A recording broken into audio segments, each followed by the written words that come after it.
প্রশংসা মাত্র আল্লাহ সুবহানাহু ওয়া তাআলা, যিনি বিশ্বজগতের একমাত্র মালিক।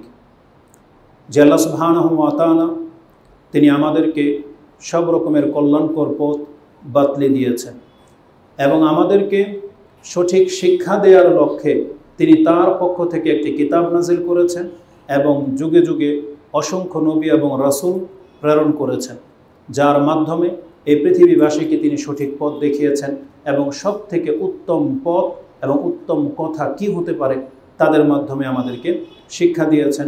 তাই আমরা সেই সত্তার প্রশংসা করি, আমরা বলি আলহামদুলিল্লাহ। সালাতু ওয়া সালাম প্রিয় নবী মুহাম্মদুর রাসূলুল্লাহ সাল্লাল্লাহু আলাইহি ওয়াসাল্লামের প্রতি এবং সমস্ত নবী এবং রাসূলগণের প্রতি, যারা আমাদের জন্য হিদায়াতের পথ নিয়ে পৃথিবীতে এসেছিলেন এবং যাদের পথ ছিল সব থেকে উত্তম পথ।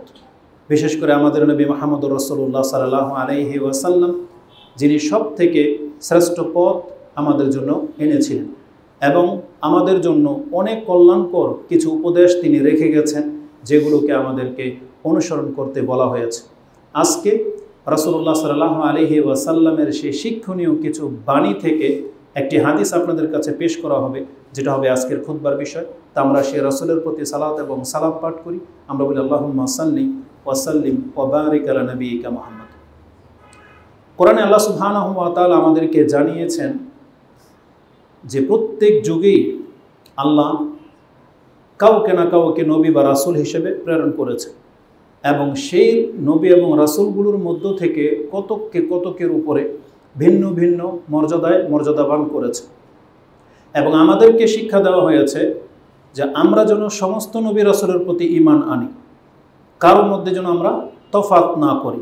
বিশেষ করে মুসলিম যারা, তারা যেমন মুহাম্মদুর রাসূলুল্লাহ সাল্লাল্লাহু আলাইহি ওয়াসাল্লামকে নবী এবং রাসূল হিসেবে মানে এবং সম্মান শ্রদ্ধা করে ভালোবাসে, ঠিক তার পূর্বে যত নবী রাসূল এসেছেন আমরা সবাইকে সমানভাবে ভালোবাসি, সমানভাবে শ্রদ্ধা করি।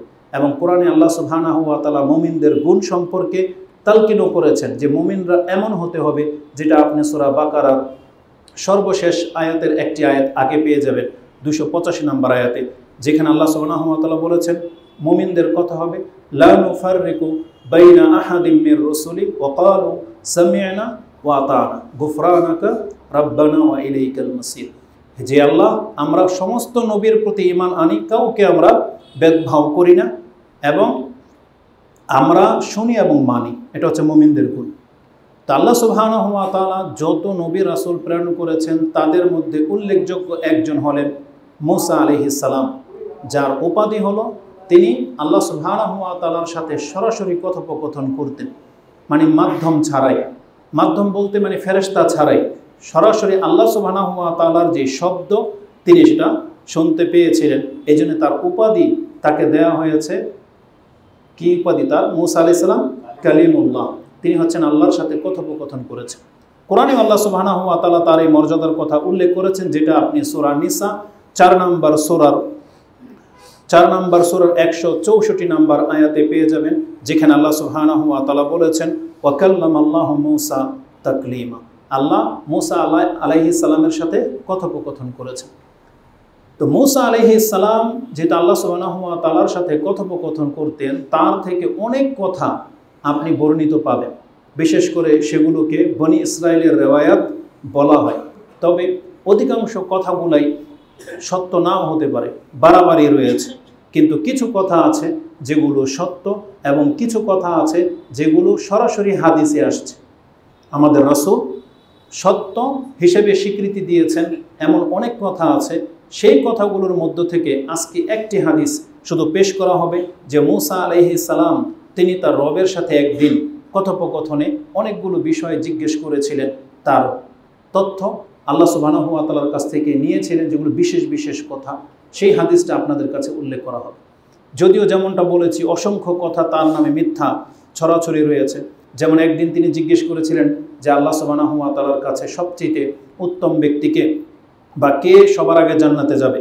তখন বলা হয়েছিল যে তার উম্মতের মধ্যে একজন কসাই যে তার আগে জান্নাতে যাবে, সেই ঘটনাটা সত্য নয়। এভাবে অনেক বানোয়াট কিছু কথাবার্তা আছে যেটা তার নামে চালানো হয়ে থাকে। আর কিছু আছে যেগুলো সই জয়ীফের মাঝখানে আছে। কেউ বলেছেন হাসান, কেউ বলেছেন জয়ীফ। যেমন ওই হাদিস আমরা সবাই জানি যে মুসা আলাইহিস সালাম জিজ্ঞাসা করেছিলেন, আই রাব্বি আল্লিমনি শাইআন আযকুরুকা ওয়া আদউকা বি, আমাকে এমন একটা কালেমা শিক্ষা দেন যেই কালেমা আমি আপনাকে স্মরণ করব এবং আপনার কাছে দোয়া করব। তখন আল্লাহ সুবহানাহু ওয়া তাআলা তাকে বলেছিলেন, ইয়া মুসা কুল লা ইলাহা ইল্লাল্লাহ, তুমি লা ইলাহা ইল্লাল্লাহ পাঠ করো। তখন মুসা আলাইহিস সালাম বলেছিলেন, কুল্লু ইবাদুকা ইয়াকুলুনা হাযা, এটা তো আপনার সমস্ত বান্দাই এই একই তাসবিহ জপে বা এইভাবে আপনাকে ডাকে, আমার জন্য খাস কি? তখন আল্লাহ সুবহানাহু ওয়া তাআলা বলেছিলেন, লাউ আন্না সামাওয়াতিস সাব'ু ওয়াল আরদিনা ফি কিফা ওয়া লা ইলাহা ইল্লাল্লাহ ফি কিফা মালাত বিহিন্না লা ইলাহা ইল্লাল্লাহ। যে মুসা, তুমি এটাকে হালকা মনে করলে, যদি 7 আকাশ এবং 7 জমিন এক পাল্লায় দিয়ে দেওয়া হয় আর আরেক পাল্লায় যদি এই শুধু লা ইলাহা ইল্লাল্লাহ কালেমাটাকে রেখে দেওয়া হয়, মালাত বিহিন্না লা ইলাহা ইল্লাল্লাহ, তাহলে 7 আকাশ 7 জমিনের এত ওজন হয় নাই যে কালেমা লা ইলাহা ইল্লাল্লাহটাকে হালকা করে দিতে পারে। তার মানে এতটা পাওয়ারফুল এই জিকির। এই হাদিসের 2টা বর্ণনা আসছে, একটার মধ্যে দুর্বলতা আছে, মানে কেউ কেউ বলেছেন এটা দুর্বল, কেউ বলেছেন হাসান, গ্রহণযোগ্যতার মধ্যে রয়েছে। তো এমন অসংখ্য কথা মুসা আলাইহিস সালাম থেকে বর্ণিত, তা আজকে যেটা গ্রহণযোগ্য এমন একটা হাদিস আমি আপনাদের কাছে উল্লেখ করি। হাদিসটি মূলত রয়েছে সাহিহ ইবনে হিব্বানে এবং অন্যান্য ইমাম বাইহাকির কিছু কিছু কিতাবে রয়েছে, এবং নাসিরউদ্দিন আলবানী সিলসিলা আল হাদিসা সাহিহার মধ্যে 3350 এটাকে হাসান বলেছেন, এবং শোয়েব আল আরনাউত রাহিমাহুল্লাহ তিনিও এটাকে হাসান বলে উল্লেখ করেছেন। হাদিসটা হলো এই যে, আন আবি হুরায়রা আন রাসূলিল্লাহি সাল্লাল্লাহু আলাইহি ওয়াসাল্লাম আন্নাহু ক্বাল সাআলা মুসা রাব্বাহু আন সিত্তি খিসাল। আবু হুরায়রা রাদিয়াল্লাহু তাআলা আনহু বর্ণনা করেছেন যে রাসূলুল্লাহ সাল্লাল্লাহু আলাইহি ওয়াসাল্লাম তিনি এমনটা বলেছেন যে মুসা আলাইহিস সালাম তিনি একদিন তার রবকে 6টা বিশেষ বিষয় জানতে চেয়েছিলেন এবং তিনি এটা ধারণা করেছিলেন কানা ইয়াজুন্নু আন্নাহা লাহু খালিসাতান, এটা তার জন্য খালেস মানে খাস বিশেষ বিশেষ কিছু তথ্য। ওয়াসাবিয়াতু লাম ইয়াকুন মুসা ইউহিব্বুহা, আর 7 নম্বরটা তিনি এটা নিজের জন্য পছন্দ করেছেন, আর 7 নম্বরটা তিনি নিজের জন্য পছন্দ করেননি, অপছন্দ করেছিলেন। সেই 7টা বিষয়, তার মধ্যে 6টা বিষয় যেটা নিজের জন্য পছন্দ করেছেন সেগুলো কি তিনি জিজ্ঞেস করেছিলেন, ইয়া রাব্বি আইয়ু ইবাদিকা আতকা, আপনার বান্দাদের মধ্যে সবথেকে বেশি পরহেজগার বা তাকওয়াবান ব্যক্তি কে, কাকে গণ্য করা হবে? তখন আল্লাহ সুবহানাহু ওয়া তাআলা জবাবে বলেছিলেন, আল্লাযী ইয়াযকুরু ওয়া লা ইয়ানসা, যেই ব্যক্তি আমাকে স্মরণ রাখে, স্মরণ করে, আমাকে ভুলে যায় না, এই ব্যক্তি হবে সবচেয়ে বেশি তাকওয়াবান ব্যক্তি বলে গণ্য হবে। তিনি জিজ্ঞাসা করেছিলেন, আইয়ু ইবাদিকা আহাদা, আপনার কোন বান্দা সবচেয়ে বেশি হিদায়াত প্রাপ্ত বলে গণ্য হবে? আল্লাহ সুবহানাহু ওয়া তাআলা তারা জবাবে বলেছিলেন, আল্লাযী ইয়াতবাউল হুদা, যেই ব্যক্তি আমি যে হিদায়াত নাজিল করেছি এই হিদায়াতের অনুসরণ যেই ব্যক্তি করে সেই ব্যক্তিকে সবচেয়ে বেশি হিদায়াত প্রাপ্ত ব্যক্তি বলা হবে। ক্বালা আইয়ু ইবাদিকা আহকুম, কোন ব্যক্তিকে সবচেয়ে বড় হাকিম বিচারক মানা হবে? আল্লাহ সুবহানাহু ওয়া তাআলা জবাবে বলেছেন, আল্লাযী ইয়াহকুমু লিন-নাস কামা ইয়াহকুমু লিনাফসি, যেই ব্যক্তি অন্যের সাথে ওই বিচার করে যেই বিচারটা সে নিজের জন্য পছন্দ করে, এই ব্যক্তি হচ্ছে উত্তম বিচারক বলে গণ্য হবে। জিজ্ঞাসা করা হয়েছে চতুর্থ, আইয়ু ইবাদিকা আলামু, কোন ব্যক্তিকে সবচেয়ে বড় জ্ঞানী আলেম ভাবা হবে? কালা আলিমুন, ওই ব্যক্তি হচ্ছে আলেম লা ইয়াশবাউ মিনাল ইলম, যেই ব্যক্তি ইলম অর্জন করতেই থাকে কিন্তু তার পিপাসা কখনো শেষ হয়ে যায় না, পিপাসার্থই থেকে যায়।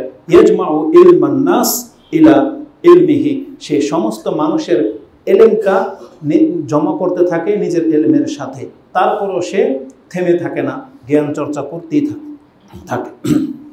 তাকে জিজ্ঞাসা করা হয়েছে, আইয়ু ইবাদিকা আ'আজ্জু, কোন ব্যক্তি সব থেকে বেশি শক্তিশালী বা ক্ষমতাসীন গণ্য করা হবে? কালা আল্লাযী ইযা কাদারা গাফারা, ওই ব্যক্তিকে সবচেয়ে শক্তিশালী সবল ধরা হবে যেই ব্যক্তির ক্ষমতা থাকা সত্ত্বেও অন্যকে ক্ষমা করে দেয়, আঘাত করে না, এই ব্যক্তিকে শক্তিশালী ভালো বলা হবে।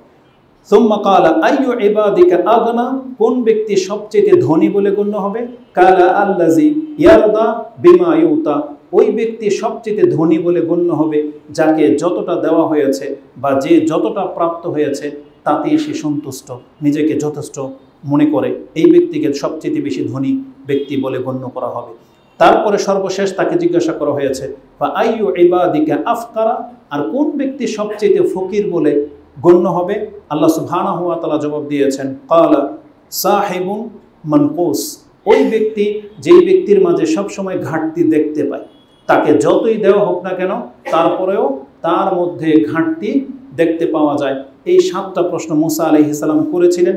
এই শেষের প্রশ্নে এসে রাসূলুল্লাহ সাল্লাল্লাহু আলাইহি ওয়াসাল্লাম মুখ খুললেন এবং তিনি তার পক্ষ থেকে আমাদেরকে বললেন ওয়াকাল রাসূলুল্লাহ সাল্লাল্লাহু আলাইহি ওয়াসাল্লাম লাইসাল গিনা আন যাহারিন ইন্নামাল গিনা গিনান নাফস, নিশ্চয়ই প্রকাশ্যভাবে ধন সম্পত্তি পেয়ে যাওয়াটা এটাকে ধনী বলে না, বরং যে ব্যক্তি অন্তর থেকে ধনী এটাই হচ্ছে ধনী হওয়া।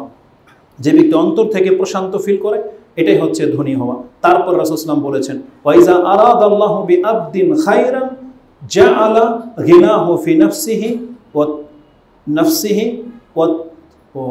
ওয়াতকাহু ফি সাদরিহি ওয়াইজা আরাদাল্লাহু বিআবদিন শাররান জাআলা ফাকরাহু বাইনা আইনাইহি, আল্লাহ যে ব্যক্তির জন্য কল্যাণ চান তার আল্লাহ সুবহানাহু ওয়া তাআলার ধনী হওয়াটা এটা তার অন্তরের মধ্যে বসিয়ে দেন এবং তাকওয়াটা তার কলবের মধ্যে আল্লাহ সুবহানাহু ওয়া তাআলা গেঁথে দেন। আর যেই ব্যক্তির জন্য আল্লাহ কল্যাণ চান না, অসন্তুষ্টি থাকেন বা যেই ব্যক্তিকে আল্লাহ পছন্দ করে না, সেই ব্যক্তির চোখের সামনে সব সময় দরিদ্রতাকে আল্লাহ সুবহানাহু ওয়া তাআলা জাগিয়ে রাখেন। এটা রাসূল সাল্লাল্লাহু আলাইহি ওয়াসাল্লাম থেকে বলা হয়েছে। তাহলে এই ছিল হাদিস, যেটা সাহিহ ইবনে হিব্বানে 6217 এবং সিলসিলা আল হাদিসা সাহিহার মধ্যে 3350 আপনি পেয়ে যাবেন। এটা একটা হাদিস, যে হাদিসের মধ্যে 6টা অত্যন্ত গুরুত্বপূর্ণ বিষয় উল্লেখ করা হয়েছে, যেটা সংক্ষিপ্ত পরিসরে আপনাদের কাছে হাকিকত কিছু তুলে ধরি যে এটা কোরআন হাদিসের সাথে কতটা মিল। তার এই কথাটা যে আল্লাহ সুবহানাহু ওয়া তাআলার পক্ষ থেকে তিনি প্রাপ্ত হয়েছিলেন। তার প্রথম প্রশ্ন ছিল আইয়ু ইবাদিকা আতকা, যে আল্লাহ আপনার বান্দাদের মধ্য থেকে সবচেয়ে তাকওয়াবান পরহেজগার ব্যক্তি কাকে গণ্য করা হবে? আল্লাহ সুবহানাহু ওয়া তাআলা জবাবে কি দিয়েছিলেন? আল্লাযী ইয়াযকুর ওয়ালা ইয়ানসা, যেই ব্যক্তি আল্লাহকে স্মরণ করে, আল্লাহর জিকির করে, আল্লাহকে ভুলে যায় না, এই ব্যক্তি হচ্ছে সবচেয়ে বেশি তাকওয়াবান ব্যক্তি। এটা তার পক্ষ থেকে শিক্ষা দেওয়া হয়েছে। আল্লাহ সুবহানাহু ওয়া তাআলা বলেছেন যেই ব্যক্তি আল্লাহকে স্মরণ করে সে হচ্ছে তাকওয়াবান ব্যক্তি। এর সত্যতা কোরআনের মধ্যে রয়েছে। আপনি সেই আয়াতের তাফসীরে পেয়ে যাবেন যেটা সূরা বাকারার মধ্যে আছে, যে আল্লাহ বলেছেন ফাজকুরুনি আযকুরুকুম, তোমরা আমাকে স্মরণ করো আমি তোমাদেরকে স্মরণ করব। এই আয়াতের তাফসীরে পেয়ে যাবেন এই সম্পর্কে বিস্তারিত কথা। আর তাকওয়ার ব্যাখ্যাটা আপনি পেয়ে যাবেন সূরা আলে ইমরান 3 নম্বর সূরার 102 নম্বর আয়াতে, যেখানে আল্লাহ বলেছেন যে আল্লাহকে ভয় করো, ফাত্তাকুল্লাহ ইয়া আইয়ুহাল্লাযীনা আমানুত্তাকুল্লাহা হাক্কা তুকাতি। এই আয়াতের তাফসীরে আব্দুল ইবনে মাসউদ প্রখ্যাত মুফাসসির, তার থেকে একটা হাদিস আসার আপনি পেয়ে যাবেন। তিনি তাতে উল্লেখ করেছেন যে কালা রাসূলুল্লাহ সাল্লাল্লাহু আলাইহি ওয়াসাল্লাম ইত্তাকুল্লাহ হাক্কা তুকাতি, এর মানে হলো আই ইউতা ওয়ালা ইউসা, আই ইউতা ওয়ালা ইউসা। তাকওয়া হলো আল্লাহর আনুগত্য করা, আল্লাহর বিরুদ্ধাচরণ না করা, ওয়ায়ুশকারা ওয়ালা ইউকফারা, আল্লাহর শুকরিয়া আদায় করা, আল্লাহর নাশুকরি না করা, আর ওয়ায়ুজকারা ওয়ালা ইউনসা, আল্লাহকে স্মরণ করা, আল্লাহকে ভুলে না যাওয়া। এই ব্যাখ্যা রাসূলুল্লাহ সাল্লাল্লাহু আলাইহি ওয়াসাল্লাম থেকে করা হয়েছে। তার মানে তাকওয়া হলো আল্লাহকে ভয় করা, মানে হলো আল্লাহর আনুগত্য করতে হবে, আল্লাহর বিরুদ্ধাচরণ করা যাবে না, আল্লাহকে স্মরণ করতে হবে, আল্লাহকে ভুলে গেলে চলবে না, আল্লাহ সুবহানাহু ওয়া তাআলার শুকরিয়া আদায় করতে হবে, আপনি আল্লাহর নাশুকরি করতে পারবেন না। এই 3টা সমষ্টি হচ্ছে তাকওয়া। যার মধ্যে আছে সেই ব্যক্তি নিজেকে পরহেজগার বা মুত্তাকি ভাবতে পারেন। আর মুত্তাকি হতে পারলে আপনার মর্যাদা কি, এটা তো কোরআন হাদিসে যথেষ্ট কথা আছে। সব থেকে বড় কথা যেটা আল্লাহ বলেছেন যে আল্লাহ মুত্তাকিদের সাথে আছে, ইন্নাল্লাহা মাআল মুত্তাকিন, ইন্নাল্লাহা ইউহিব্বুল মুত্তাকিন, আল্লাহ মুত্তাকিদেরকে ভালোবাসেন, আল্লাহ মুত্তাকিদের সাথে আছেন। এবং জান্নাতকে প্রস্তুতি করে রাখা হয়েছে কাদের জন্য? উইদ্দাত লিল মুত্তাকিন, আল্লাহ বলেছেন আমি মুত্তাকিদের জন্য জান্নাতকে প্রস্তুত করে রেখেছি। তা জান্নাত মূলত মুত্তাকিদের জন্য। আর মুত্তাকি কে?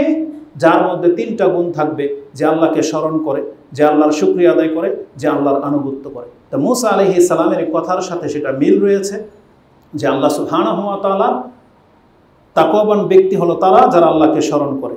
ইমাম হাকিম বলেন এই হাদিসটি সবচেয়ে বেশি গ্রহণযোগ্য হলো, এটা হচ্ছে মারফু নয়, এটা হচ্ছে মওকুফ, মানে আব্দুল্লাহ ইবনে মাসউদ রাদিয়াল্লাহু তাআলার উক্তি, এটা রাসূল সাল্লাল্লাহু আলাইহি ওয়াসাল্লামের হাদিস হিসেবে বেশি সহিহ বলে গ্রহণযোগ্য হচ্ছে না। তবে এটা আব্দুল্লাহ ইবনে মাসউদ রাদিয়াল্লাহু তাআলার ব্যাখ্যা, এটা মুসনাদে আপনি ইমাম হাকিমের কিতাবে পেয়ে যাবেন, মুস্তাদরাক সাহিহাইন লিল হাকিম, তিনি এটাকে ব্যাখ্যা করেছেন। তো এই হাদিসের মধ্যে যেটা আছে, আল্লাহ সুবহানাহু ওয়া তাআলার মুত্তাকি বান্দা তারা যারা আল্লাহকে স্মরণ করে, আল্লাহকে ভুলে যায় না। এই আপনি আমাদের বাস্তবতার সাথে এই তিনটা কথাকে মিল পাবেন কিনা দেখেন তো। কতজন ব্যক্তি আমরা আছি যারা আল্লাহকে স্মরণ করি, বরং সারাদিন পার হয়ে যায় আমরা হয়তো খুব কমই আল্লাহ সুবহানাহু ওয়া তাআলাকে স্মরণ করি। আর অনেকে আছে যে আল্লাহকে স্মরণই করে না। তাদের মধ্যে উল্লেখযোগ্য ব্যক্তি হচ্ছে বেনামাজি। যারা নামাজ আদায় করে না, তারা যে আল্লাহকে স্মরণ করে এর কোনো দলিল নেই। যারা সব সময় পাপে থাকে, যেমন বেপরদায় যারা থাকে, তারা যে আল্লাহকে স্মরণ করে এর কোনো গ্যারান্টি নেই, প্রমাণ নেই। কারণ আল্লাহ সুবহানাহু ওয়া তাআলাকে স্মরণ করা মানি শুধু মুখে জপা নয়, বরং আল্লাহ সুবহানাহু ওয়া তাআলার বিধিনিষেধগুলোকে মেনে চলার নাম হচ্ছে আল্লাহকে স্মরণ করা। অতএব যারা ধর্ম পালন করে না, যে যতটা করে সে ততটা আল্লাহকে স্মরণ রেখেছেন, আর যে যতটা ধর্ম ছেড়ে দিয়েছেন আপনি ততটা কিন্তু আল্লাহকে ভুলে গেছেন। এটা আপনাকে মনে রাখতে হবে। বিশেষ করে যারা অল্প সময় নামাজ আদায় করে, নামাজ খুব সংক্ষিপ্ত, এটা কিন্তু মুনাফিকদের লক্ষণ। আল্লাহ সুবহানাহু ওয়া তাআলা কি বলেছেন মুনাফিকদের সম্পর্কে? ওয়ালা ইয়াযকুরুনাল্লাহা ইল্লা কালিলা, মুনাফিকরা আল্লাহকে স্মরণ করে না তবে খুব কম। আর তারা যখন নামাজ দাঁড়ায় কুসালা, মানে একেবারে অলসতার সাথে দাঁড়ায়। এটা যদি মুনাফিকদের গুণ হয়ে থাকে, আর আমাদের মধ্যে যারা নামাজই পড়ে না, এদের রেজাল্টটা কি হবে? আর যারা নামাজ পড়ে তো এই যে এরকম হেয়ালিভাবে আপনি ভয় করেন, আপনি মুনাফিকের কাতারে পড়ে যান নাকি, এটা নিয়ে ভাবতে হবে। যেহেতু আল্লাহ সুবহানাহু ওয়া তাআলা বলেছেন হেয়ালিভাবে নামাজ পড়া কোনো রকম, এটা মুনাফিকদের লক্ষণ। তা আল্লাহ সুবহানাহু ওয়া তাআলাকে স্মরণ করতে হবে এবং উত্তমভাবে স্মরণ করতে হবে, তাহলে সেই ব্যক্তি মুত্তাকি বলে গণ্য হতে পারবে। তার দ্বিতীয় শিক্ষাটা ছিল যে আইয়ু ইবাদিকা আহদা, আপনার কোন বান্দা সব থেকে বেশি হেদায়েতের পথে আছে। আল্লাহ সুবহানাহু ওয়া তাআলা জবাবে বলেছিলেন আল্লাযী ইয়াতবাউল হুদা, যেই ব্যক্তি আমার হেদায়েতের উপরে আছে, মানে আমি যে হেদায়েত নাজিল করেছি এটাকে যে অনুসরণ করে সেই ব্যক্তি হেদায়েতের পথে আছে। তার মানে কোরআন এবং সুন্নাহ, কোরআন এবং হাদিসকে যারা ফলো করে, এটা হচ্ছে আল্লাহর পক্ষ থেকে হেদায়েত করে দাও। হেদায়েত নিজে থেকে বানিয়ে নিলে চলবে না, কারণ হেদায়েত তো আল্লাহর পক্ষ থেকে নাজিল করা হয়েছে। এবং এই মর্মে স্পষ্ট দুইটা আয়াত, একই রকম আয়াত দুইটা সূরায় আপনি পেয়ে যাবেন, যেটা আল্লাহ সুবহানাহু ওয়া তাআলা আদম আলাইহিস সালামকে পৃথিবীতে প্রেরণ করার আগেই জানিয়ে দিয়েছিলেন যে তোমরা পৃথিবীতে বসবাস করবে, আমার পক্ষ থেকে একটা হেদায়েত আসবে। যারা হেদায়েত অনুসরণ করবে তারা ভয় পাবে না, তারা চিন্তিত হবে না, এবং তারা গোমরা হবে না, তারা পথভ্রষ্ট হবে না। এই কথা দুটো আল্লাহ সুবহানাহু ওয়া তাআলা কোরআনের দুই জায়গায় আপনি পেয়ে যাবেন।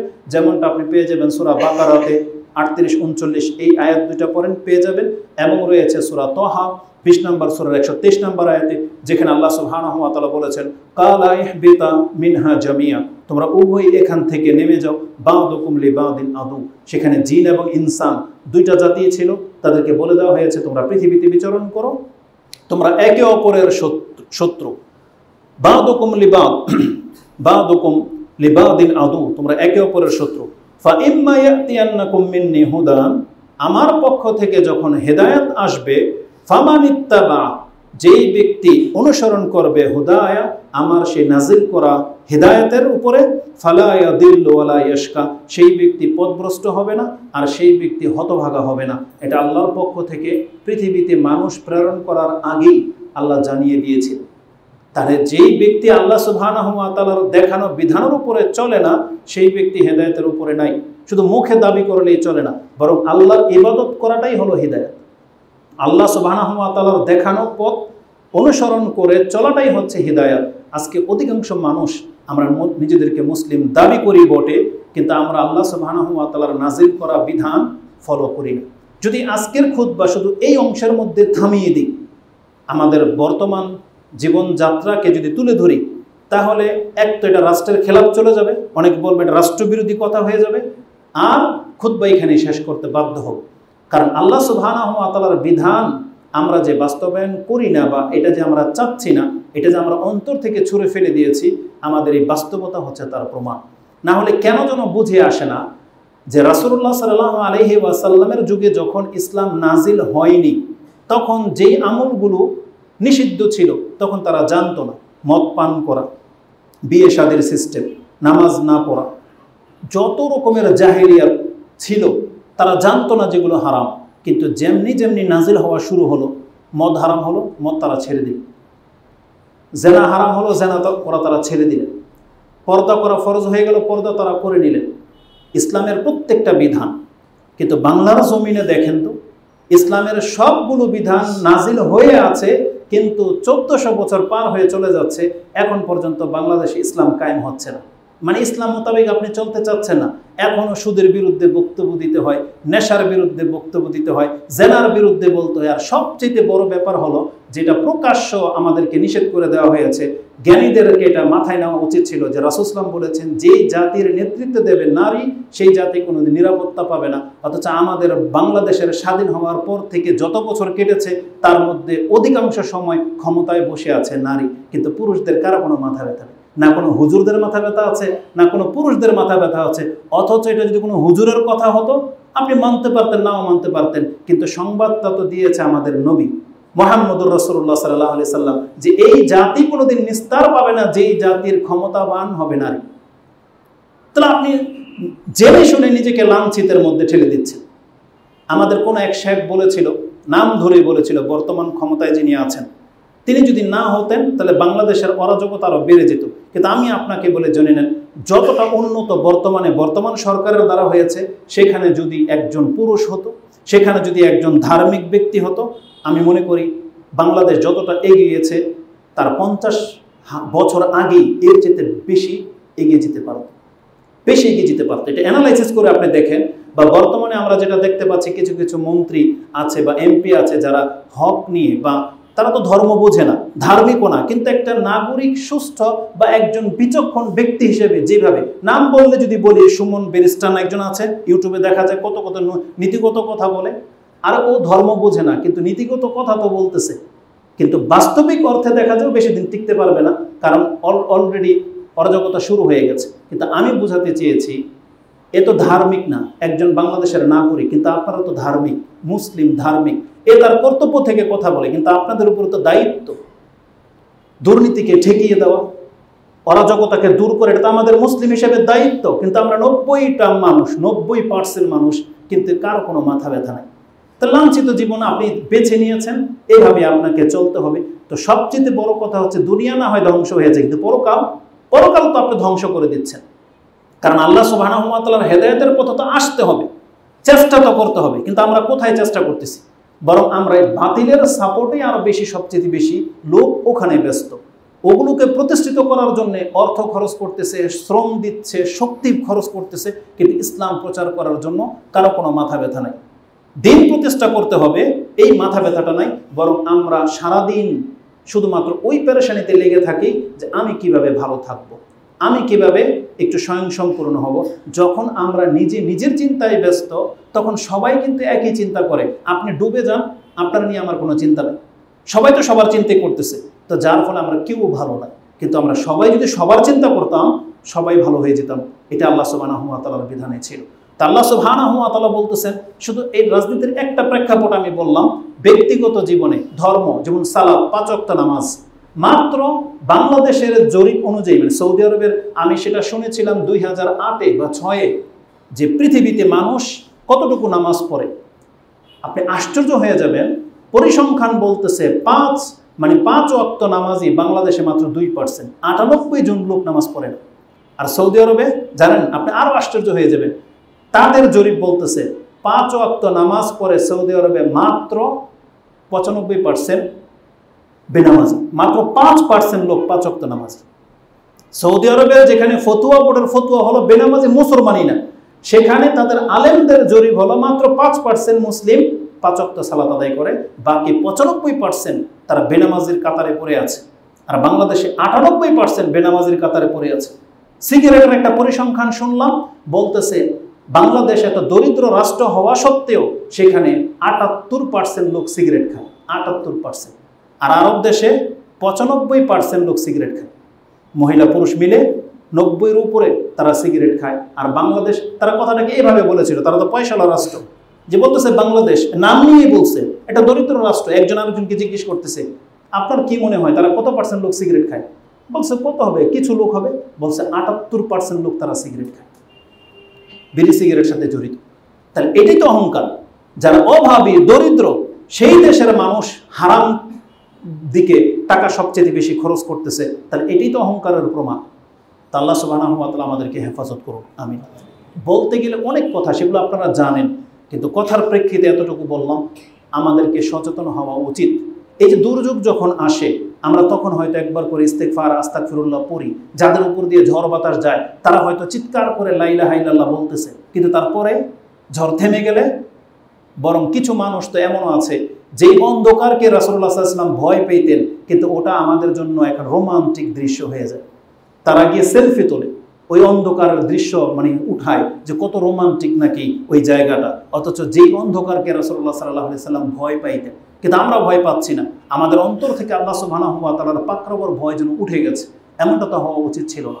বরং আল্লাহ সুবহানাহু ওয়া তাআলার কাছে আমাদেরকে ফিরতে হতো, কারণ আল্লাহ সুবহানাহু ওয়া তাআলার ছোটোখাটো আযাবগুলো আসে যাতে করে আমরা তওবা করতে পারি। যেটা সূরা তওবার একটা আয়াতে আপনি পেয়ে যাবেন যে তোমাদেরকে প্রত্যেক বছর আমি একবার দুইবার ছোট ছোট আযাব দিয়ে কেন ধরি, যাতে করে তোমরা আমার কাছে ফিরে আসতে পারো।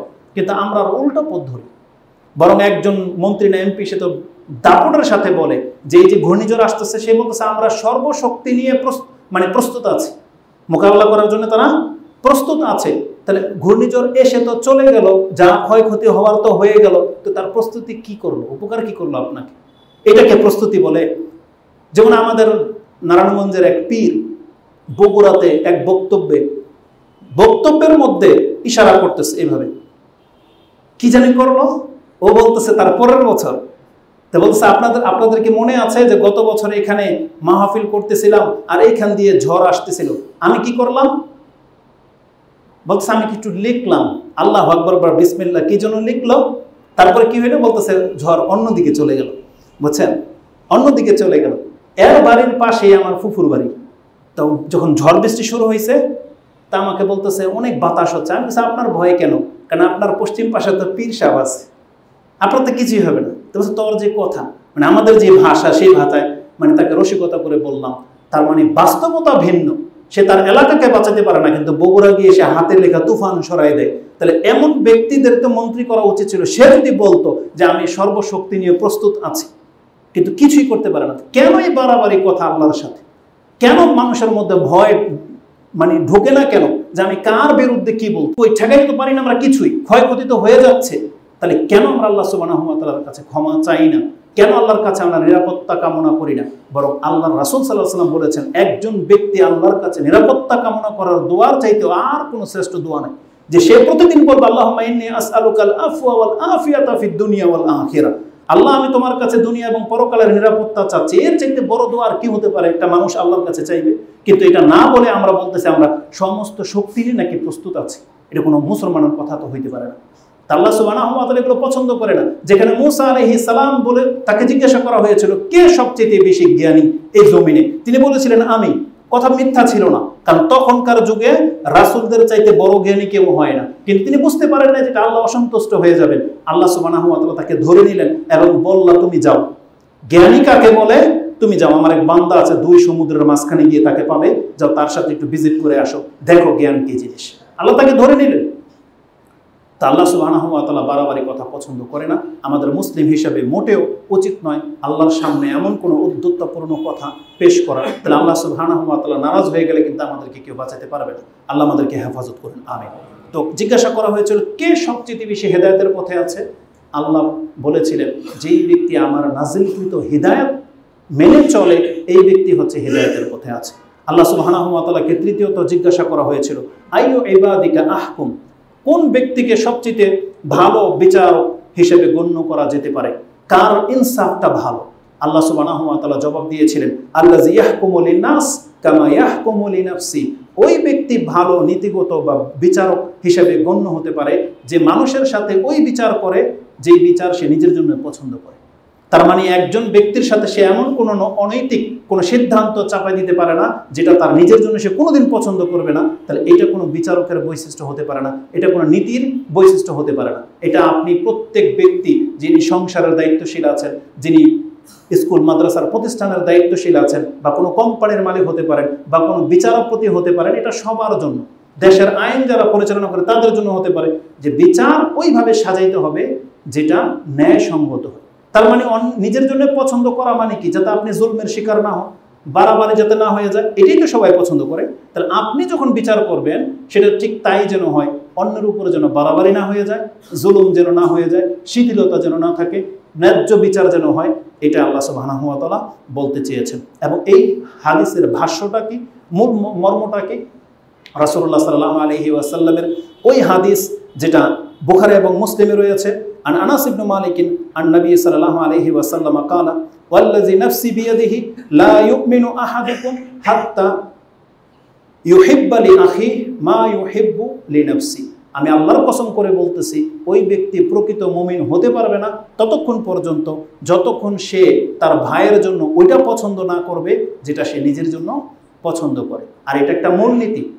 ইমাম আবু দাউদ রাহিমাহুল্লাহ তার কিতাবে বলেছিলেন যে 4টা হাদিসকে যেই ব্যক্তি তার জীবনের পুঁজি করে নিতে পারবে তার জন্য যথেষ্ট হয়ে যাবে। তার একটা হচ্ছে এটা, সেটা কি, যে সে অন্যের জন্য ওটাই পছন্দ করে যেটা সে নিজের জন্যই পছন্দ করে। তাহলে যারা এইভাবে বিচার করে চলে তারা উত্তম বিচারক বলে গণ্য হবে। এবং তার চতুর্থ শিক্ষাটা ছিল, তিনি বলেছিলেন আইয়ু ইবাদিকা আলাম, কাকে সবচেয়ে বেশি জ্ঞানী ভাবা হবে বা মনে করা হবে।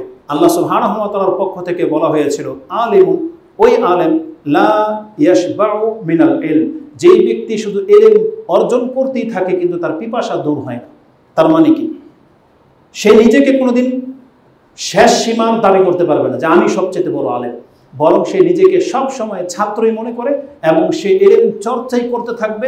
তার কাছে শুধু ঘাটতি মনে হবে যে আমি এখন পর্যন্ত কিছুই জানলাম না, তা আমার চাইতে অনেক বেশি জানে মানুষগুলো। এবং সে কি করে, ওয়ায়াজমাউ ইলমান নাস লিইলমিহি, সে নিজের ইলমের সাথে অন্যর কার কাছে কি ইলম আছে সেগুলো সে শিখতে থাকে এবং জড়ো করতে থাকে।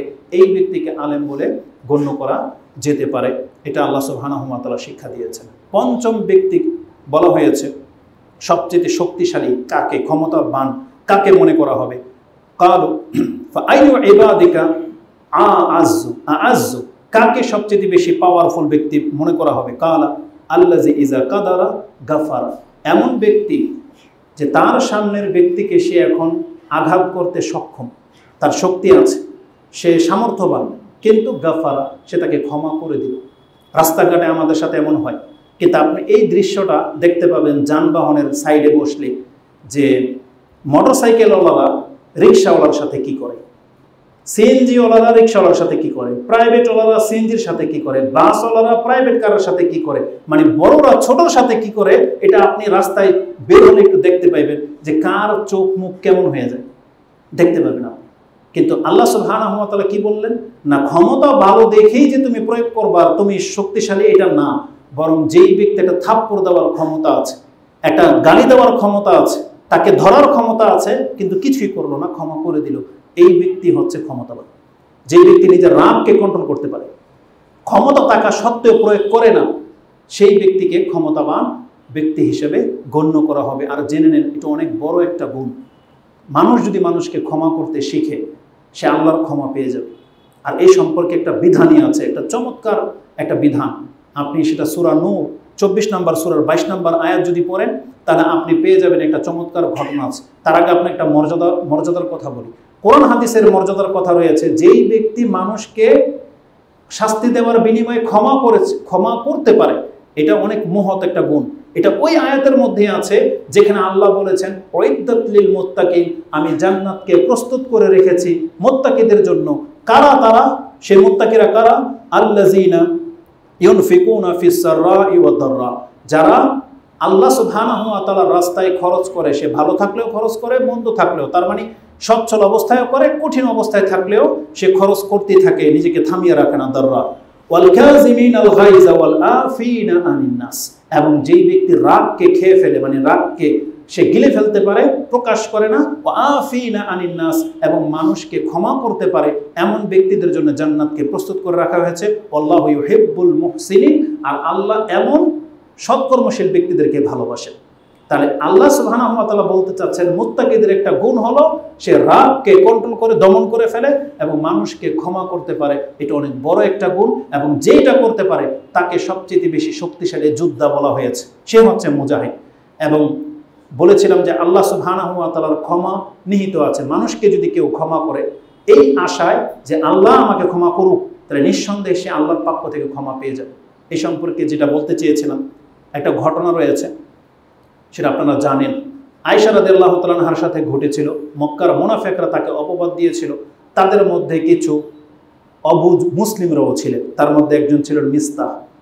তিনি আবু বকর রাদিয়াল্লাহু তাআলা আনহু ছত্রছায়ায় ছিলেন, মানে আবু বকর তার পরিবারটাকে একবার প্রথম থেকেই চালাতেন, খরচ দিতেন। এই মিস্তার পুরো পরিবারটাকে আবু বকর চালাতেন। কিন্তু মুনাফিকদের কারণে সে ভুলবশত সেও মুনাফিকদের দলে অন্তর্ভুক্ত হয়ে আয়েশা রাদিয়াল্লাহু তাআলা আনহাকে অপবাদ দেওয়ার অন্তর্ভুক্ত হয়ে গেলেন। যখন এই কথা আবু বকর রাদিয়াল্লাহু তাআলা জানলেন যে মিস্তা পর্যন্ত এই দলের অন্তর্ভুক্ত, তখন তিনি আল্লাহর কসম করে বলতেছেন, আমি মিস্তাকে আর এক ঢুক পানিও দেব না। যখন তিনি এইভাবে আল্লাহর নামে কসম খেয়ে মিস্তাকে এক ঢুক পানিও না দেওয়ার সিদ্ধান্ত নিলেন, তার প্রেক্ষিতেই এই আয়াতটা নাজিল হয়েছে বলে তাফসীর কারগণ উল্লেখ করেছেন। সেটা আপনি সূরা নূরের 24 নম্বর সূরার 22 নম্বর আয়াতে পেয়ে যাবেন। আল্লাহ বলেছেন সচ্ছল ব্যক্তিদের এমনটা বলা উচিত নয় যে আমি একে খাদ্য দেব না, পানি দেব না, বরং তাদেরকে দিয়ে যাওয়াই উচিত। তারপরে আল্লাহ বলতেছেন ফি সাবিলিল্লাহ ওয়ালিয়াফু ওয়ালিয়াসফাহু, তাদের উচিত ক্ষমা করা এবং প্রশস্ত থাকা। আলা তুহিব্বুন, তারপর আল্লাহ বলছেন আলা তুহিব্বুন আইয়াগফিরাল্লাহু লাকুম, আল্লাহ তোমাদেরকে ক্ষমা করে দেখ, এটা কি তোমরা চাও না? এটা আল্লাহ বলতেছেন। মানে আল্লাহ প্রথম বলছেন তোমার উচিত ক্ষমা করে দেওয়া, নিজেকে প্রশস্ত রাখা। তুমি কি চাও না যে আল্লাহ তোমাকে ক্ষমা করে দেখ? আল্লাহু গফুরুর রহিম, আল্লাহ হচ্ছেন ক্ষমাশীল এবং দয়াবান। এই আয়াত যখন আবু বকর রাদিয়াল্লাহু তাআলার কানে গেল যে আল্লাহ এই কথা বলেছেন যে তুমি কি চাও না আল্লাহ তোমাকে ক্ষমা করে দেখ, এই আয়াত শোনার সাথে সাথে আবু বকর তিনি তার কসমকে ভেঙে দিলেন এবং বললেন আমি মিস্তাকে যেভাবে দিতাম ওইভাবে দিয়ে যাব, কেন আমি আবু বকর পছন্দ করি যে আল্লাহ আমাকে ক্ষমা করে দেখ। আল্লাহ যে আমাকে ক্ষমা করে দেয়, আমিও মিস্তাকে ক্ষমা করে দিলাম। এত বড় অপবাদ দেওয়ার পরেও যখন আল্লাহর ক্ষমার কথা আসছে, তিনি সেই দিকে ঝুঁকে গেলেন যে আল্লাহর ক্ষমাটা সবচেয়ে বড়। এজন্য যদি আমরা জানতে পারি যে এই কাজটা করলে আল্লাহর ক্ষমা রয়েছে, মুসলিমদের উচিত সেই পথ ধরে নেয়া, সেই কাজে অংশ নেয়া। কিন্তু যখনই আমরা এই সমস্ত ইসলামিক কোনো কাজের কথা বলি, মসজিদ বানানোর কথা বলি, মাদ্রাসার কথা বলি, ওয়াজ মাহফিলের কথা বলি, দার্সের কথা বলি, মানে ইসলামিক যতগুলো কাজ আছে যখন আপনার কাছে তুলে ধরি যে এর মধ্যে আল্লাহর ক্ষমা আছে, কিছু মানুষ আছে নাক ছিটকায় না। এমন হওয়া উচিত না। আপনি যত বড় ব্যক্তি হয়ে যান না কেন, আল্লাহর অনুগ্রহের কথা যখনই আসবে আপনার মধ্যে নমনীয়তা নিয়ে আসতে হবে। আপনি কি জানেন আইয়ুব আলাইহিস সালাম, তাকে আল্লাহ পরীক্ষা করেছিলেন কিভাবে? তিনি বাদশাহ ছিলেন, তারপরেও একদিন তিনি গোসল করছিলেন, তখন পতঙ্গ মানে পঙ্গপাল উপর থেকে ঝরছিল, আর সেগুলো ছিল স্বর্ণের, মানে এগুলো ধরলে স্বর্ণ, মরে পড়ে থাকবে স্বর্ণের। তখন আইয়ুব আলাইহিস সালাম না আইয়ুব আলাইহিস সালাম তখন তিনি তার কাপড় পরিধেয় বস্ত্র উলঙ্গ তিনি খুলে ওগুলোর মধ্যে ওই স্বর্ণের পঙ্গপাল কুড়াচ্ছিলেন। আল্লাহ সুবহানাহু ওয়া তাআলা তাকে ওহী করলেন যে আমি কি তোমাকে অমুখাপেক্ষী বানাই নাই, এগুলো তোমার কোনো প্রয়োজন নাই। তখন তিনি বলেছিলেন আল্লাহ যখন আপনি অনুগ্রহ করতে চেয়েছেন, আমি আপনার অনুগ্রহ থেকে মুখ কিভাবে ফিরাই, কিভাবে মুখ ফিরাই? হতে পারে আমি বাদশাহ, কিন্তু আপনার পক্ষ থেকে যখন এটা আমাকে দেওয়া হয়েছে আমি কিভাবে এর থেকে মুখ ফিরাই? তার মানে তিনি পরীক্ষায় পাশ করেছিলেন। এই জন্য আপনি যত বড় ক্ষমতাবান, যত বড় কোটিপতি আপনি হয়ে যান না কেন, যখন আল্লাহর পক্ষ থেকে কোনো মেসেজ আসবে উচিত আপনি নিজেকে নত করে ফেলেন। যেমন এই জুমার দিনে জুমার খুতবা চালু হয়ে গেছে, আপনি এমপির মন্ত্রী, এখানে অনেক কেউ থাকতে পারেন, কিন্তু আপনার অনেক বড় পদ যদি আপনাকে মসজিদে আসতে বাধা দেয়, এই জুমার খুতবায় যদি আসতে আপনার লেট হয় বা আপনি যদি না আসেন সেই কারণে যে আমি এত বড় একজন ব্যক্তি, কিভাবে আমি গিয়ে এখন তাদের সাথে গিয়ে নামাজ পড়ি, তাহলে জেনেন না আপনি পরীক্ষায় ফেল করে ফেলবেন। কিন্তু আপনি যদি এত পাওয়ারফুল ব্যক্তি হওয়া সত্ত্বেও ভুলে যান, জুমার দিনে যদি তাড়াতাড়ি আসেন, প্রথম কাতার যদি আপনি নিয়ে নিতে পারেন, আপনি হলেন সেই ব্যক্তি যে ব্যক্তি আল্লাহর পরীক্ষায় হয়তো পাশ করতে পারে। কারণ আল্লাহ এমন ব্যক্তিদেরকে পছন্দ করে।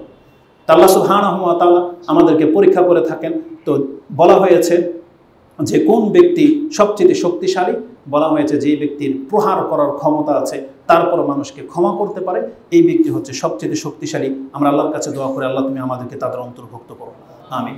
খুব দ্রুত বলে দিই, ষষ্ঠ যে বিষয়টা আল্লাহ সুবহানাহু ওয়া তাআলার কাছে তিনি জানতে চেয়েছিলেন, তিনি বলেছিলেন আইয়ু ইবাদিকা আগনা, কোন ব্যক্তিকে ধনী বলা হবে? আমাদের সমাজে তো আমরা প্রাচুর্যমান ব্যক্তিদেরকে বেশি পছন্দ করি বা তাদেরকে সম্মান দিতে শিখেছি বা আমরা করে থাকি, কিন্তু কোন ব্যক্তি সে? কিন্তু বাহ্যিকভাবে আমরা দামি কোনো গাড়ি থেকে নামলে তাকে যতটা রেসপেক্ট করি, কিন্তু একজন দাতা উদার মন ওলাকে কিন্তু আমরা ওইভাবে রেসপেক্ট করি না। কারণ আমরা রেসপেক্ট করি পোশাক দেখে, চেহারা দেখে, গেট আপ দেখে। কিন্তু আল্লাহ সুবহানাহু ওয়া তাআলা আমাদেরকে শিক্ষা দিয়েছেন, যেই ব্যক্তি অন্তর থেকে ধনী, সচ্ছল, সেই ব্যক্তিকে প্রকৃত ধনী গণ্য করা হবে। কালা আল্লাযী ইয়ারদা বিমা ইউতা। আজকে অধিকাংশ মানুষ, এই পয়েন্টটা আজকে আমাদের বাস্তবতার সাথে জড়িত।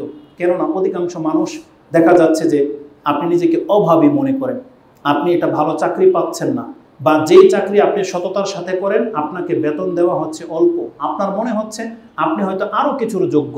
আপনার চোখের সামনে দেখতে পাচ্ছেন দুর্নীতিবাজরা কত টাকা ইনকাম করে ফেলতেছে, কিন্তু আপনি সৎ থাকার কারণে আপনার তেমন কোনো ইনকাম নাই, আপনার অনেক সময় মন খারাপ হয়। বরং এমনটা হওয়া উচিত নয়, বরং সব সময় নিজের অন্তরকে প্রশস্ত রাখার চেষ্টা করেন।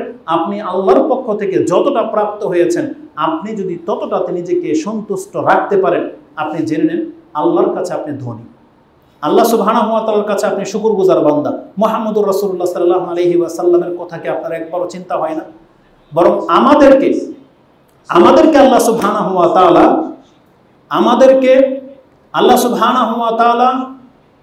মানে আমাদেরকে আল্লাহ যেই অবস্থায় রেখেছেন, এই অবস্থায় আমরা যেন সন্তুষ্ট থাকতে পারি। এই জন্য মুহাম্মদুর রাসূলুল্লাহ সাল্লাল্লাহু আলাইহি ওয়াসাল্লাম নিজে তিনি এই জীবনটা গ্রহণ করেছেন। চাইলে তিনি অনেক বাদশার মতো জীবনযাপন করতে পারতেন। আল্লাহ তাকে অফারও করেছিলেন যে আপনি নবীর সাথে সাথে আমি আপনাকে বাদশাহ করে দেই। তিনি বলছেন যে না, বরং আমি দরিদ্র রাসূল হিসেবে থাকতে চাই। কেন? এটা আমাদের জন্য, কারণ আমরা যেন আমাদের নবীর দিকে তাকায়ে আমরা যেন কি করতে পারি? ধৈর্য ধারণ করতে পারি। তা আল্লাহ সুবহানাহু ওয়া তাআলাকে জিজ্ঞাসা করা হয়, তিনি বলেছিলেন ইয়ারদা বিমা ইউতা, যাকে যতটা দেওয়া হয়েছে সে ততটা পেয়েই যদি সন্তুষ্ট প্রকাশ করতে পারে, এই ব্যক্তি হচ্ছে সবচেয়ে ধনী। এখানে এসে রাসূলুল্লাহ সাল্লাল্লাহু আলাইহি সাল্লাম মুখ খুলেছিলেন এবং তিনি বলেছিলেন কালা রাসূলুল্লাহ সাল্লাল্লাহু আলাইহি সাল্লাম লাইসাল গিনা আন যাহরিহি। প্রকাশ্যভাবে কারো গেটা ফেটাপ দেখে আপনি তাকে ধনী ভাববেন না, এইভাবে ধনী হওয়া যায় না।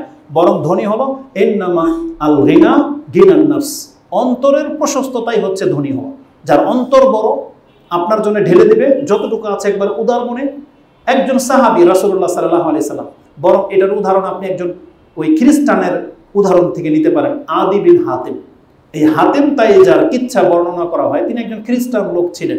আদি রাদিয়াল্লাহু তাআলা আনহুর পিতা হাতিম অনেক উদার ছিলেন। তার সম্পর্কে লেখা হয়েছে তিনি তার দাদার উট পরিচালনা করতেন, দেখাশোনা করতেন। আগন্তুক মেহমান আসছে এবং হাতিমের কাছে বলল যে আমরা তোমার মেহমান হয়ে আসছি, তাহলে আমাদের জন্য তুমি আপ্যায়নের ব্যবস্থা করবে না? বলছে হ্যাঁ করবো। বলছে আপনারা কয়জন? কোনো কোনো বর্ণনায় 4 জন, কোনো কোনো বর্ণনায় 7 জন।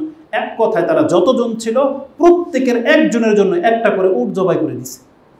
তার দাদা যখন জানলো যে ও তো সর্বনাশ করে ফেলবে, তখন তাকে বিতাড়িত করে দেওয়া হয়েছে, তাকে সে বাড়ি থেকে বের করে দেওয়া হয়েছে। কিন্তু তার উদার মনটা এমন যে উপন্যাসের মধ্যে তার নাম পর্যন্ত ইতিহাসের পাতায় লেখা হয়ে গেছে যে এতটা বড় দাতা তিনি ছিলেন। মুহাম্মদুর রাসূলুল্লাহ সাল্লাল্লাহু আলাইহি সাল্লাম, আমরা তো জানি তার ঘরে 3 মাস চুলাও জ্বলতো না, কিন্তু আজ পর্যন্ত তার কাছে কেউ এসে চেয়ে পায় নাই এমন কোনো দিন হয়নি। রাসূলের কাছে আছে আর চেয়েছে, দেওয়া হয়নি এমন হয়নি। বরং একজন আগন্তুক ব্যক্তি বলছে ইয়া রাসূলুল্লাহ, আমি যদি ইসলাম গ্রহণ করে নিই তাহলে এই উপত্যকার মাঝে যতগুলো বকরি আছে আমাকে দিয়ে দিবেন? বলছে দিয়ে দিবেন। দিয়ে দিয়েছে সাথে সাথে, উপত্যকার মাঠ ভরা বকরি সাথে সাথে তাকে দিয়ে দেওয়া হয়েছে। এই ব্যক্তি সমস্ত বকরি নিয়ে তার কওমের কাছে বলতেছে ইয়া কওমি আসলিম, তোমরা ইসলাম গ্রহণ করো। ফাইন্না মুহাম্মাদান লা ইয়াখাফু ফাকরা, মুহাম্মদ এমন এক ব্যক্তি, এইভাবে দান করলে তো মানুষ ফতুর হয়ে যাবে, কিন্তু মুহাম্মদ ফকির হয়ে যাওয়াটাকে ভয় পায় না। মুহাম্মদ সাল্লাল্লাহু আলাইহি ওয়াসাল্লাম ফকির হয়ে যাওয়াটাকে ভয় পায় না। এতে আমাকে কতটা দেওয়া হয়েছে। তো এটা ছিল মুহাম্মদুর রাসূলুল্লাহ সাল্লাল্লাহু আলাইহি ওয়াসাল্লামের চরিত্র। অথচ আমরা জানি তিনি অভাবী, কিন্তু আজকে আমরা দান করতে চাই না। আজকে আমাদের দানের জন্য এক্সট্রা বক্তব্য দিতে হয়, অথচ আপনার চোখের সামনে বুঝতে পারতেছেন যে আমাদের এই মসজিদটা ঘাটতি আছে, কিন্তু আপনাকে ইনিয়ে বিনিয়ে কথা বলে তারপর আপনার কাছ থেকে দানের টাকা হাসিল করতে হয়।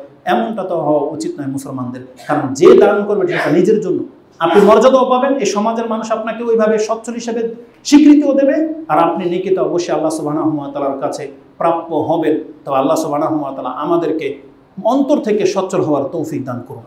কোরআনের 2টা আয়াত আছে এই ক্ষেত্রে। আল্লাহ বলেছেন অমায়ুকা শুহা আন নাফসিহি ফাউলাইকা হুমুল মুফলিহুন, যে যেই ব্যক্তির অন্তরকে সংকীর্ণতা থেকে মুক্ত করে দেওয়া হলো এই ব্যক্তি হচ্ছে সফলকাম।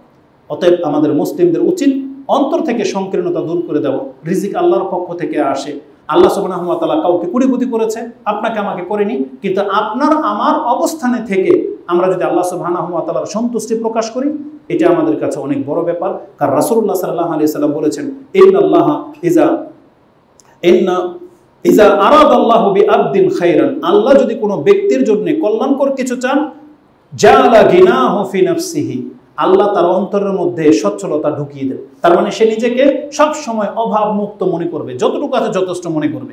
আর যদি আল্লাহ সুবহানাহু ওয়া তাআলা কোনো ব্যক্তির জন্য অকল্যাণ কিছু চান, ওয়া ইজা আরাদাল্লাহু বিআবদিন শাররান জাআলা ফাকরাহু বাইনা আইনাই, সে কত কোটিপতি হয়ে যাক কিন্তু তার চোখের সামনে সবসময় তার অভাবী ঘাটতি সে দেখতে পাবে। এই জন্য মুসলিমদের এমনটা হওয়া উচিত নয়, যেটা আজকে আমাদের কাছে অনেক প্রশ্ন আসে। অনেক বেশি পেরেশানি কিছু মানুষ, তার নাকি পেরেশান লেগেই আছে, তার নাকি অভাব পুরো হয় না, এটা ঘাটতি সেটা ঘাটতি, অনেক কিছু করে ফেলতেছে। এমনটা হওয়া উচিত নয়। আর বিশেষ করে আমাদের যুবকদেরকে বলবো, আপনারা ওই কাদের মতো বলবো আর কি, অসহায়ের মতো, এতিমের মতো অন্যের বাইকের দিকে তাকায় থাকেন, অন্যের মোবাইলের দিকে তাকায় থাকেন, আপনারটা আপনার কাছে ভালো মনে হয় না। এমন হতাশার দৃষ্টিতে তাকায় থাকেন না, আপনাকে আপনার সামর্থ্যের উপরে থাকতে হবে। আল্লাহ সুবহানাহু ওয়া তাআলা ওদেরকে সামর্থ্য দিয়েছেন, তাই ওরা কিনেছে। আপনারা আমার জন্য একটা আল্লাহ রেডি করে রেখেছেন, ওটা আমাদের কিনে চলতে হবে। মুহাম্মদুর রাসূলুল্লাহ সাল্লাল্লাহু আলাইহি সাল্লাম গাধার পিঠেও চড়েছেন। আপনি যদি গাধাকে সাইকেলের সাথে তুলনা করেন, করতে পারেন। রাসূল সাল্লাল্লাহু শুধু খালি উট আর ঘোড়ার পিঠেই উঠে নাই, তিনি গাধার পিঠেও চড়েছেন। কেন? যাতে করে নমনীয়তা চলে আসে। এই জন্য আমাদের যার যতটা সামর্থ্য আছে আমরা ততটার উপরে যেন স্থির থাকি, এটা আমাদের যুবক ভাই বোনদেরকে বলবো। এবং যারা ছোট পোলাপান আছে, এরা অনেক সময় আমরা শুনেছি তারা বাপ মার কাছে এমন কিছু ডিমান্ড করে যেটা বাপ মা পুরো করতে সক্ষম নয়, তখন সেই ছেলে ঘরের ভাঙচুর করে, কথা বলে না, খাদ্য খেতে চায় না, মায়ের উপরে টর্চার করে। এটা কোনো মুসলমান সন্তানের কাজ হতে পারে না। আপনার অন্তরকে আপনি প্রশান্ত রাখার চেষ্টা করেন, সামর্থ্যের উপরে থাকার চেষ্টা করেন। সামর্থ্য অনেক বড় একটা ব্যাপার, সামর্থ্যের বাইরে আপনি কোনো কিছু করতে যেন না। আবার অনেক আল্লাদি বাপ্পা আছে যে ঋণ করে হলেও ওর ছেলেকে সে ওই যে R15 উমুক তুমুক আইফোন দিতে হবে। কেন? যারা প্রবাসী ভাইয়েরা আছে, আপনাদের কত ডিমান্ড তাদের কাছে, কিন্তু প্রবাসীদের কষ্ট যদি আপনারা দেখতেন, তারা তো কষ্ট করে ইনকাম করে, উচিত ছিল তারা দেশে আসলে আমরা তাদেরকে গিফট করব, কিন্তু তাদের থেকে গিফট পাওয়ার জন্য আমরা হাঁ করে তাকাই থাকি। আবার গিফট যদি একটু উল্টাপাল্টা হয়, আপনার তাতে সন্তুষ্ট হয় না। একটা ফোনই হয়তো দিয়েছে, কিন্তু আপনি আইফোন দাবি করে বসে থাকবেন, এটা মোটেও কাম্য নয়। কারণ সেখানে তারা ফ্রি টাকা পায় না, বরং তাদেরকে ইনকাম করে টাকা ইনকাম করতে হয়। আর আপনার ভাই, আপনার সন্তানের টাকা যদি শুধু ফোন কিনায় আর গহনা কিনায় আর অন্যতম গিফট কিনাতে যদি শেষ করে দেন, ওর তো একটা লাইফ আছে, এটা মোটেও কাম্য নয়। প্রত্যেক ব্যক্তির উচিত নিজের সামর্থ্যের উপরে থাকা, এবং আপনি যতটার মালিক আপনি আল্লাহর শুকরিয়া আদায় করার চেষ্টা করেন, অন্তর থেকে সংকীর্ণতাটাকে দূর করে দেন, তাহলে মুসলিম শান্তি পাবে। এবং এই ক্ষেত্রে রাসূল সাল্লাল্লাহু আলাইহি ওয়াসাল্লামের সবচেয়ে চমৎকার উপদেশ হলো, রাসূল বলেছেন, উনজুর ইলা মান আসফালা মিনকুম ওয়ালা তানজুর ইলা মান হুয়া ফাওকাকুম। খবরদার, তোমরা তোমাদের চাইতে উপরের গেটআপের লোকদের দিকে তাকাবে না, তোমরা তোমাদের নিচের লোকদের দিকে তাকাবা, দেখো তাদের জীবনযাপন কেমন। আপনার ঘর কত সুন্দর এটা বুঝতে পারবেন আপনি সুনামি হয়ে গেছে সেই সব ঘরের দিকে তাকান। কিন্তু আপনি যদি তাকান ওই বনানী উমুক তুমুক ওই দুবাইয়ের প্লেসের দিকে, আপনার কোনোদিন শুকরিয়া আদায় হবে না, কোনোদিন হবে না। আপনি সবসময় নিচের দিকে তাকান, তাহলে আপনি বুঝতে পারবেন আপনি আল্লাহর কত নিয়ামতের মাঝে বেঁচে আছেন। তাহলে বলতে গেলে অনেক লম্বা হয়ে যাবে কথা। ষষ্ঠ বিষয় যেটা ছিল, যে সবচেয়ে সপ্তম বিষয় যেটা, সবচেয়ে ফকিরকে, যেই ব্যক্তিকে আল্লাহ অঢেল দেওয়ার পরেও সে তারপরেও গলা শুকায়, আমরা বলি না, তারপরেও সে গলা শুকায়, আমি কিছুই পাইলাম না, এই করলাম না, সেই করলাম না, আল্লাহ আমাকে কিছুই দিল না, এমনটা কোনো মন্তব্য করা উচিত নয়। বিশেষ করে এটা একটা মন্দ গুণ। আপনি জানেন আমাদের মহিলাদেরকে, মা বোনদেরকে রাসূলুল্লাহ সাল্লাল্লাহু আলাইহি ওয়াসাল্লাম কি বলেছিলেন, যে ইন্নী রাআইতু আকসারা কুন্না মিন আহলিন নার, আমি তো তোমাদের অধিকাংশ জাহান্নামে দেখেছি। বলছেন আমাদের অপরাধটা কি? বড় কোনো অপরাধের কথা রাসূল বলে নাই, ছোট্ট দুইটা কথা বলেছেন, তাকফুরনাল আশির, তুকসিরনাল লানা ও তাকফুরনাল আশির। তোমরা বেশি লামতান করো আর তোমরা স্বামীর অকৃতজ্ঞ, তোমরা স্বামীর শুকরিয়া আদায় করতে জানো না। এই দুইটা গুণের কারণে বলছে তোমাদেরকে আমি জাহান্নামে দেখেছি। তার মানে নাশুকরি এটা কত বড় ব্যাপার, যে একজন ব্যক্তির নাশুকরি করলে যদি জাহান্নামের সংবাদ পেতে পারে, আর আমি আর আপনি আমাদের রব আল্লাহ যিনি তার নাশুকরি করে বসে আছি, কিন্তু আপনি আর আমের অপরাধটা অপরাধ মনে হয় না, এমনটা হতে পারে না। বান্দা হিসাবে আল্লাহ আমাদেরকে যথেষ্ট দিয়ে রেখেছেন, যথেষ্ট। আপনি বলেন আলহামদুলিল্লাহ। আল্লাহ যেন আমাদের অন্তরকে প্রশস্ততা দান করে। আমাদের অন্তরের যে সংকীর্ণতার কারণে আমরা আল্লাহর কাছ থেকে দূরে সরে আছি, আল্লাহ যেন আমাদেরকে ক্ষমা করে। এই হাদিসটা ছিল চমৎকার একটা হাদিস, যাতে অনেকগুলো কথা আছে, আরও কিছু কথা বের হতো, কিন্তু সময়ের সাপেক্ষে আমি এখানেই রেখে দিচ্ছি। যতগুলো কথা মুসা আলাইহিস সালাম নিজের জন্য পছন্দ করেছিলেন, এগুলো সব যেন আমাদের জন্য পছন্দনীয় হয়। আল্লাহ তুমি আমাদের অন্তরকে প্রশস্ততা দান করো, এই কথাগুলোকে গ্রহণ করে মেনে চলার তৌফিক দান করো। আকুলু লিকাউলি হাযা আস্তাগফিরুল্লাহ লি ওয়া লাকুম ওয়া লিসাইরিল মুসলিমিন ফাস্তাগফিরু ইন্নাহু হুয়াল গফুরুর রহিম।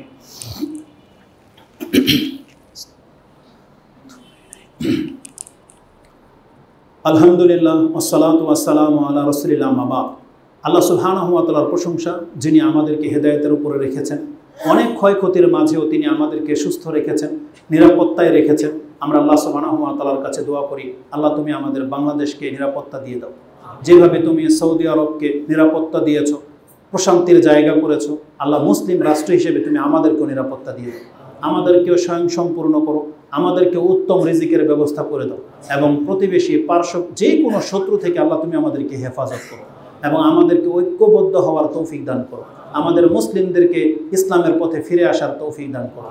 আমাদের মধ্যে যারা আমরা পেরেশানিতে আছি, অসুস্থজনিত কারণে ভুগতেছি, অভাবে আছি, আল্লাহ আমাদের জীবনের সব ঘাটতিগুলোকে আল্লাহ তুমি পুরা করে দাও। আমাদের অন্তরের মধ্যে আল্লাহ তুমি প্রশস্ততা দান করো, এবং আমরা যেন তোমার বান্দা হয়ে তোমার সাথে সাক্ষাৎ করতে পারে আল্লাহ তুমি কবুল করো। আমাদেরকে সেই পথেই পরিচালিত করো, যেমন তুমি আমাদেরকে মুসলিম করে সৃষ্টি করেছো, আমরা যেন তোমার সাথে মুসলিম হয়ে সাক্ষাৎ করতে পারি আল্লাহ তুমি কবুল করো। আমিন ইয়া রাব্বাল আলামিন। সুবহানাকাল্লাহুম্মা রাব্বানা ওয়া বিহামদিকা আশহাদু আল্লা ইলাহা ইল্লা আনতা আস্তাগফিরুকা ওয়া আতুবু ইলাইক।